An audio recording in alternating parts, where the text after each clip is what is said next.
Saviez-vous qu'environ un tiers des personnes souffrant de dépression sévère constatent une amélioration significative simplement en recevant un comprimé de sucre, croyant qu'il s'agit d'un véritable médicament?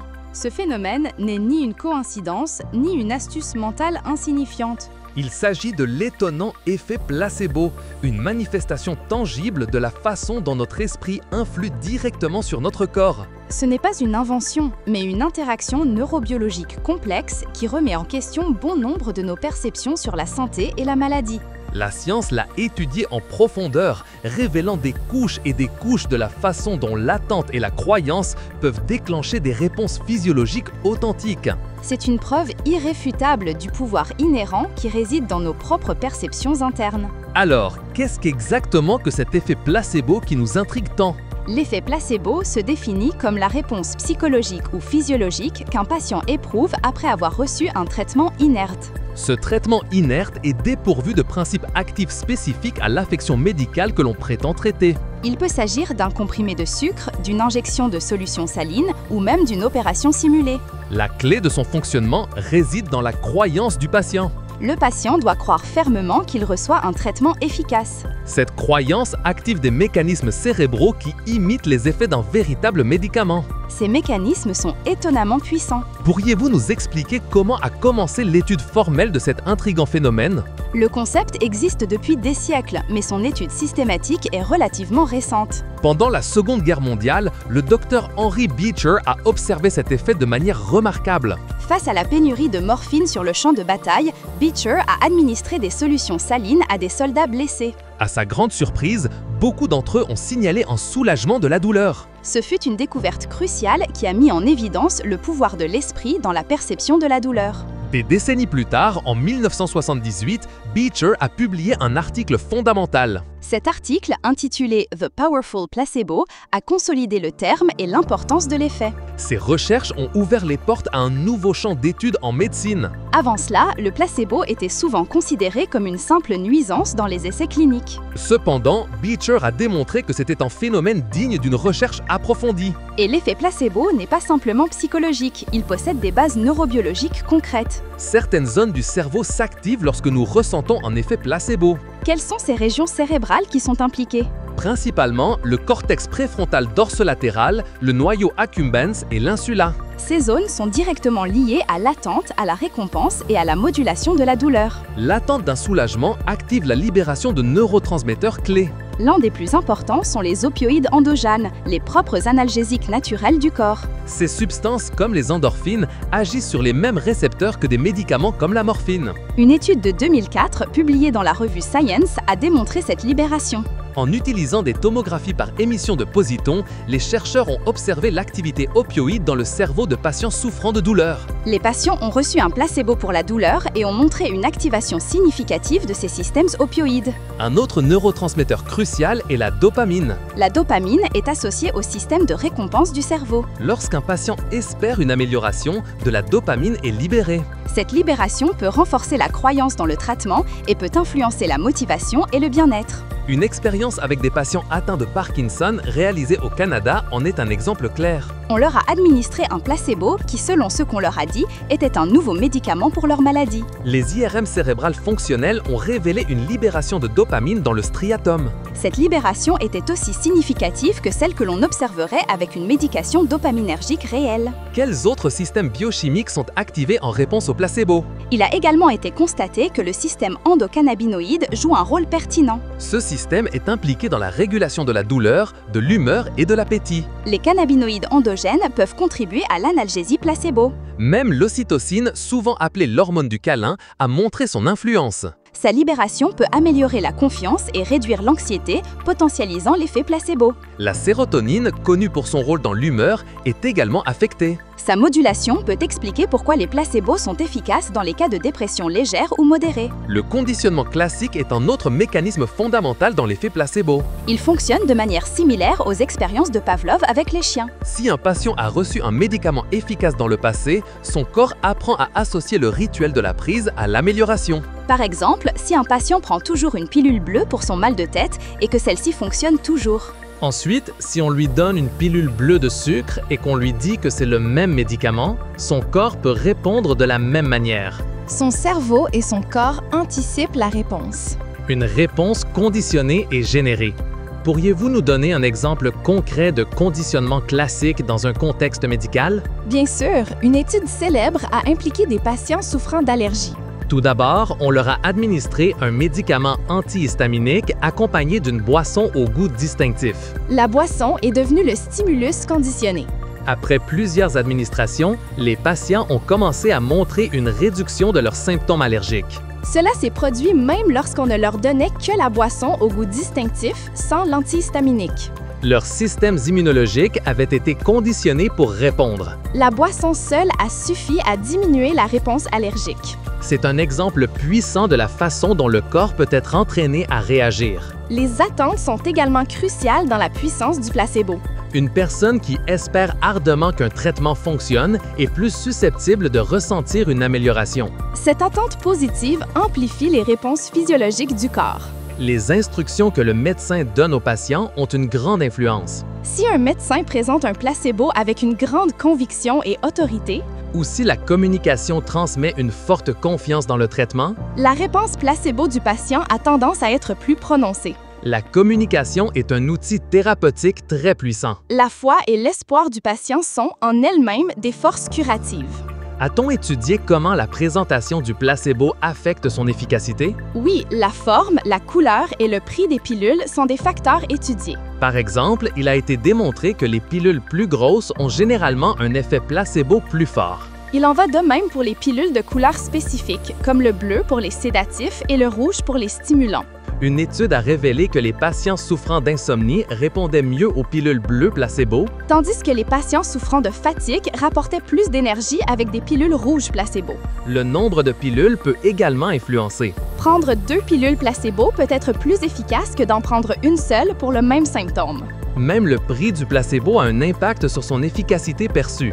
Dans une étude de 2008, des chercheurs ont administré des placebos pour la douleur à des volontaires. On a dit à certains que le placebo coûtait 2,50 $ par pilule. On a dit aux autres qu'il ne coûtait que 10 cents. Les placebos chers se sont avérés significativement plus efficaces pour soulager la douleur. La perception de la valeur s'est traduite par une plus grande croyance et par conséquent une plus grande réponse. Cela souligne l'importance du contexte et de la cognition. Cette réponse ne dépend pas de la substance active, mais de l'association apprise. La marque du médicament influe également sur la perception. Les médicaments de marque, bien qu'ayant parfois la même substance active que les génériques, peuvent être perçus comme plus puissants. Cette perception peut entraîner une plus grande réponse placebo. Un autre facteur est la voie d'administration. Les injections de placebo produisent souvent un effet plus fort que les pilules de placebo. Elles sont perçues comme des traitements plus invasifs et par conséquent plus puissants. Une étude de 1955 a démontré que les patients souffrant d'ulcères peptiques, ceux qui ont reçu une injection saline placebo, ont rapporté plus de soulagement en comparaison avec ceux qui ont reçu des pilules placebo. Cela démontre comment le rituel et la forme d'administration amplifient la croyance. L'effet placebo se manifeste dans une surprenante variété de conditions médicales. Dans quel domaine de la santé son impact est-il le plus évident? Il est particulièrement notable dans la gestion de la douleur. Des maux de tête et des migraines à la douleur chronique et post-opératoire. Le placebo peut activer les systèmes analgésiques naturels du corps. Des patients souffrant de douleurs dorsales chroniques ont rapporté un soulagement significatif avec des placebos. Même avec des placebos qu'ils savaient être des placebos. Cela fait partie d'un concept plus récent, le placebo ouvert ou Open Label Placebo. Une étude de la faculté de médecine de Harvard en 2014 l'a exploré à fond. Des patients atteints du syndrome du côlon irritable ont été divisés en 2 groupes. Un groupe a reçu un placebo de sucre sans explication. L'autre groupe a reçu le même placebo, mais on leur a expliqué en détail l'effet placebo. On leur a dit que la pilule était une pilule de sucre qui ne contenait pas de médicaments actifs. Et que l'effet placebo était réel et mesurable. Étonnamment, le groupe qui a reçu le placebo ouvert a connu une amélioration clinique. Ils ont réduit significativement leurs symptômes par rapport au groupe sans explication. Cette découverte remet en question l'idée que la foi aveugle est nécessaire. Elle suggère que la compréhension et l'acceptation du phénomène peuvent suffire. Au-delà de la douleur, l'effet placebo est pertinent dans les troubles psychologiques. Spécifiquement dans la dépression et l'anxiété.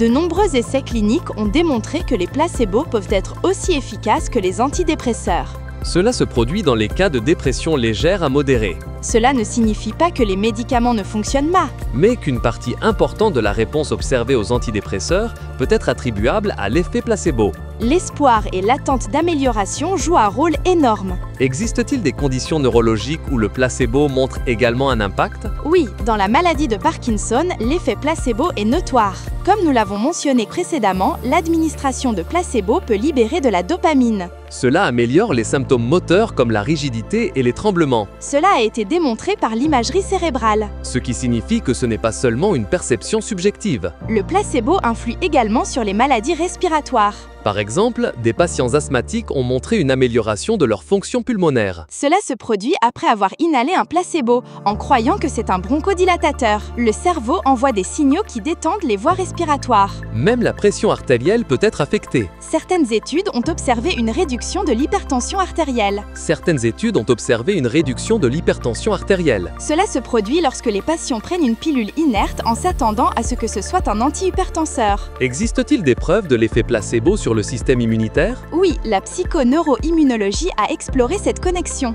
Il a été démontré que le conditionnement peut moduler la réponse immunologique. Par exemple, si un médicament immunosuppresseur est administré de manière répétée avec un stimulus neutre, Comme une boisson avec une saveur particulière, finalement, la boisson seule peut supprimer la réponse immunitaire du corps. cela a d'énormes implications pour le traitement des maladies auto-immunes. C'est un domaine de recherche avec un grand potentiel. Mais tout n'est pas positif. L'inverse du placebo est l'effet nocebo. L'effet nocebo se produit lorsque les attentes négatives d'un patient conduisent à des résultats négatifs. Il se manifeste par l'apparition d'effets secondaires indésirables, Cela se produit même lorsqu'un traitement inerte est administré. ou lorsqu'une condition existante est aggravée. Comment le nocebo se manifeste-t-il dans des situations cliniques réelles? Dans les essais de médicaments, les patients qui reçoivent des placebos peuvent signaler des effets secondaires. Ces effets sont identiques à ceux attendus du médicament actif testé. Par exemple, dans les essais d'antidépresseurs, 10 à 20% des patients du groupe placebo, Signalent des nausées, des maux de tête ou un dysfonctionnement sexuel. ce sont des effets secondaires typiques des antidépresseurs réels. L'information donnée aux patients est essentielle. S'ils sont avertis des effets secondaires possibles d'un médicament, la probabilité qu'ils ressentent ces effets augmente. Même s'ils ne prennent qu'un placebo. Une étude au Royaume-Uni a mis cela en évidence. Des patients allergiques ont été exposés à une substance inoffensive. À un groupe, on a dit que la substance pourrait provoquer une réaction allergique. Ces groupes a développé des éruptions cutanées, alors que l'autre groupe n'a reçu aucun avertissement et ils n'ont pas expérimenté de réaction. L'attente négative a suffi à déclencher une réponse physique réelle. Pourriez-vous partager un exemple encore plus dramatique de l'effet nocebo? Un cas documenté dans la revue Psychosomatique Médecine est très illustratif. Un patient diagnostiqué avec un cancer en phase terminale participait à un essai clinique. Il a reçu une chimiothérapie, mais il n'a pas répondu au traitement. Peu de temps après, les médecins ont découvert que le patient avait reçu un placebo. Cela signifie qu'il n'avait jamais reçu la vraie chimiothérapie. Malgré cela, lorsque le patient a appris qu'il était dans le groupe placebo, son état s'est considérablement détérioré. Il a développé de nombreux effets secondaires graves de la chimiothérapie réelle, y compris la perte de cheveux, des nausées extrêmes et de la fatigue. Tragiquement, il est décédé quelques semaines plus tard. L'autopsie a révélé que son corps s'était détérioré comme s'il avait reçu la chimiothérapie complète. Ce cas, bien que rare, montre le pouvoir mortel de l'attente négative. La peur et le désespoir peuvent avoir des conséquences physiques dévastatrices. Les implications éthiques de l'effet placebo sont un sujet de débat constant. Comment cela est-il géré dans la recherche médicale? Dans les essais cliniques, les placebos sont fondamentaux. Ils permettent aux chercheurs de déterminer si un nouveau médicament est réellement efficace. Cela se fait en comparant son effet à celui d'un placebo. L'utilisation de placebo dans des essais en simple ou double aveugle garantit l'objectivité. Dans un essai en simple aveugle, le patient ne sait pas s'il reçoit le médicament ou le placebo. Dans un essai en double aveugle, ni le patient ni le médecin ne savent ce qui est administré. Cela élimine les biais du patient et du chercheur. Mais est-il éthique de refuser un traitement potentiellement efficace à un patient gravement malade? C'est une préoccupation constante dans l'éthique médicale. Les directives éthiques internationales abordent ce dilemme. Généralement, les placebos ne sont utilisés que lorsqu'il n'existe pas de traitement standard efficace. Ou lorsque l'utilisation du placebo ne met pas la vie du patient en danger. C'est également acceptable lorsque le patient reçoit déjà un traitement standard. Et le nouveau médicament est comparé comme un complément. Une autre question éthique se pose concernant la prescription de placebo dans la pratique clinique quotidienne. Les médecins devraient-ils prescrire des placebos à leurs patients?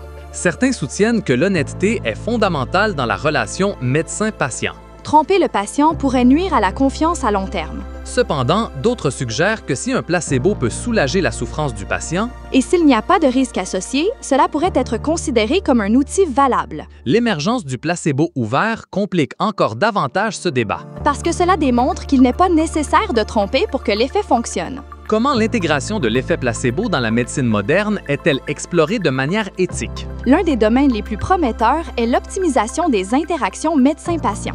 Un médecin empathique et sûr de lui peut améliorer la réponse au traitement. Simplement à travers sa communication et son attitude positive. La façon dont un diagnostic ou un plan de traitement est communiqué est cruciale. Expliquer le but de chaque médicament. Et souligner les bénéfices attendus peut potentialiser la réponse du patient. Ce n'est pas de la tromperie, c'est une façon de profiter des mécanismes naturels du corps. Les rituels médicaux peuvent également être optimisés. La présentation de la clinique, la salle d'attente, l'uniforme du personnel. Tous ces éléments contribuent à un environnement qui renforce l'attente de guérison. L'architecture du placebo est en cours d'étude. Cela signifie concevoir des environnements hospitaliers qui transmettent calme et confiance. Dans la pratique de la médecine complémentaire et alternative, l'effet placebo est particulièrement pertinent.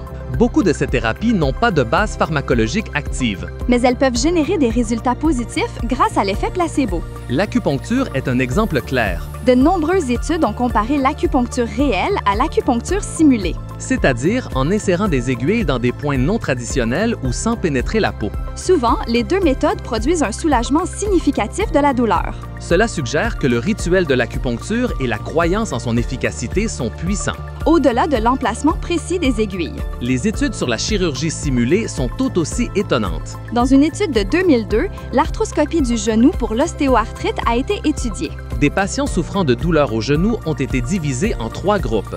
Un groupe a subi une chirurgie arthroscopique réelle Un autre groupe a subi un lavage arthroscopique de l'articulation. et un troisième groupe a subi une chirurgie simulée. Dans la chirurgie simulée, les incisions ont été faites, mais aucune procédure n'a été réalisée à l'intérieur du genou. Les patients du groupe de chirurgie simulée ont eu d'aussi bons résultats que ceux des deux autres groupes. En termes de réduction de la douleur et d'amélioration de la fonction, Cela a généré un énorme débat dans la communauté médicale. et a remis en question la nécessité de certaines chirurgies invasives. C'est une démonstration puissante de l'effet placebo dans un contexte chirurgical. La compréhension de ces mécanismes ouvre de nouvelles voies pour la thérapie. Que peut-on attendre de l'avenir de la recherche sur le placebo? L'avenir tend à personnaliser la réponse placebo. Les chercheurs cherchent à identifier qui sont les répondeurs au placebo Et comment maximiser cette réponse dans la pratique clinique? Des facteurs génétiques et de personnalité sont étudiés. Certains individus peuvent avoir une plus grande prédisposition à expérimenter l'effet placebo. Par exemple, les personnes ayant une plus grande tendance à l'optimisme ou à la foi. La recherche en neuroimagerie continuera à approfondir les circuits cérébraux impliqués. Cela nous permettra de comprendre avec plus de précision les voies biochimiques du placebo. On cherche à intégrer la connaissance du placebo dans l'éducation médicale, Enseigner aux futurs médecins à exploiter ce pouvoir curatif intrinsèque. sans compromettre l'intégrité et l'honnêteté. Imaginez l'impact si chaque interaction médicale était conçue pour optimiser l'effet placebo. Les traitements pourraient être plus efficaces. Et les patients pourraient expérimenter une amélioration plus profonde. C'est une révolution dans la façon dont nous comprenons la guérison, Ce n'est pas seulement ce que le médecin fait au patient. mais aussi ce que le patient fait pour lui-même. C'est l'esprit qui guérit le corps d'une manière que nous commençons à peine à comprendre. Ce n'est que la pointe de l'iceberg de ce que notre esprit est capable. Le pouvoir de l'attente et de la croyance est une force que nous possédons tous. Cela nous invite à réfléchir sur la façon dont nos perceptions construisent notre réalité physique. Et à reconnaître que parfois, la clé de notre santé réside en nous-mêmes. Si cette exploration de l'incroyable effet placebo vous a ouvert les yeux, Et vous a laissé avec l'envie de percer davantage de secrets de l'esprit et du corps. Nous vous invitons à rejoindre notre communauté d'explorateurs. Abonnez-vous à la chaîne pour ne manquer aucune de nos prochaines découvertes. Mettez un j'aime à cette vidéo si vous l'avez trouvée fascinante.